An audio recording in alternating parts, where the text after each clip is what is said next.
नमस्कार. मी ज्योती दीपक मानकर, मुख्याध्यापिका, मनपा शाळा क्रमांक 47, छत्रपती संभाजी प्राथमिक विद्यालय, कोथरूड, पुणे 38 येथे मुख्याध्यापक या पदावर मी कार्यरत आहे.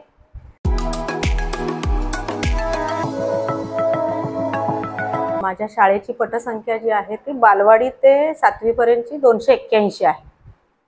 लहान मुलांच्या गटामध्ये 39 मुलं आहे आणि 1ली ते 7वी पर्यंत 242 विद्यार्थी इथं शिक्षण घेत आहे.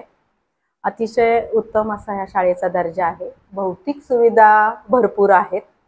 स्थानिक क्षेत्रीय कार्यालय वारंवार याला भरपूर मदत करत असतात.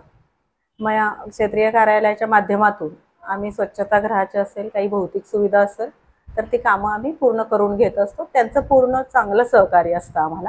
म्हणजे केव्हाही फोन केला तरी ते कामासाठी असतात. आणि शिक्षण विभागाचे पण अधिकारी आणि शिक्षण विभाग पुणे महानगरपालिका विद्यार्थ्यांच्या सर्वांगीण विकासासाठी, मग कलेच्यासाठी असेल, क्रीडेच्या संदर्भात असेल, गायनाच्या संदर्भात असेल, सर्व विभागाचे इथं तज्ज्ञ पाठवले जातात. क्रीडा प्रमुख असतात. क्रीडा स्पर्धांच्या संदर्भात वेगवेगळे नियोजन केलं जातं. जिल्हा क्रीडा स्पर्धा असतील, विभागीय, राज्य, राष्ट्रीय स्तरावर वेगवेगळ्या स्तरावर स्पर्धा घेऊन आपल्या पुणे महानगरपालिकेची एकदम उत्तम असे खेळाडू आहेत. आणि कलेच्या क्षेत्रात संगीत विद्यालय आपलं आहे. माझ्या शाळेतले इथले 20 विद्यार्थी संगीत विद्यालयात उत्तम असे शिक्षण घेत आहेत. कलेच्या बाबतीत कला शिक्षक आहेत तसे पुरेसे. थोडेसे मला आता ह्या वेळेला शिक्षक कमी आहेत. आता पवित्र पोर्टलचं काम चालू आहे. पवित्र पोर्टलमधून त्या शिक्षकांची निवड झालेली आहे. आता आचारसंहिता संपली की त्यांना आदेश दिले जातील आणि मग मला ते शिक्षक मिळाले जातील.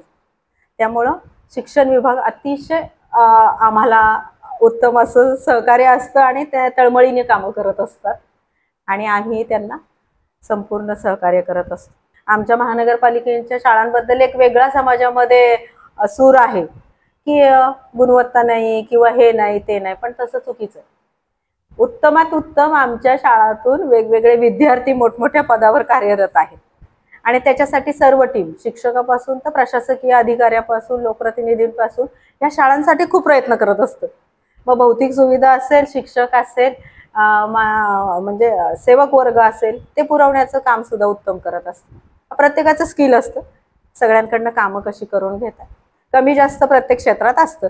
आणि ज्या काही उणिवा असतात तर असं आम्ही प्रशासनाला निवेदन देत असतो की मला सेवक कमी आहे, मला बालवाडी टीचर कमी आहे किंवा कोण कमी असेल तर ते पाठपुरावा करतो, त्याप्रमाणे आपल्याला पुरवलं जातं.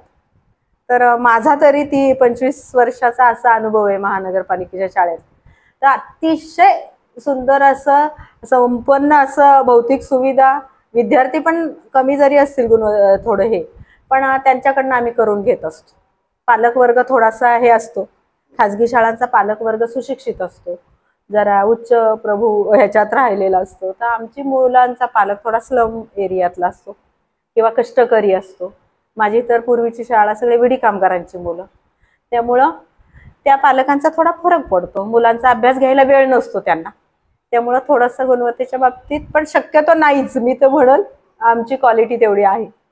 शिक्षण विभाग खूप काम करते आणि मुलांचा सर्वांगीण विकास हे एकच ध्येय आमच्या सर्व लोकांचं आहे. त्यासाठी आम्ही प्रचंड मेहनत घेत असतो. मग पर्यवेक्षक असतील आमच्या ह्या विभागाच्या शिरगावकर मॅडम आहेत, वनवे मॅडम आहेत, शाळेत शिक्षण प्रमुख उचाळे साहेब आहेत, आवारी मॅडम आहेत, वाखारे मॅडम आहेत.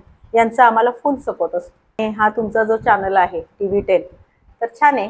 असं समाजापर्यंत हे पोचलं पाहिजे. चांगला उपक्रम आहे. If you like the video, do like, comment, share and subscribe.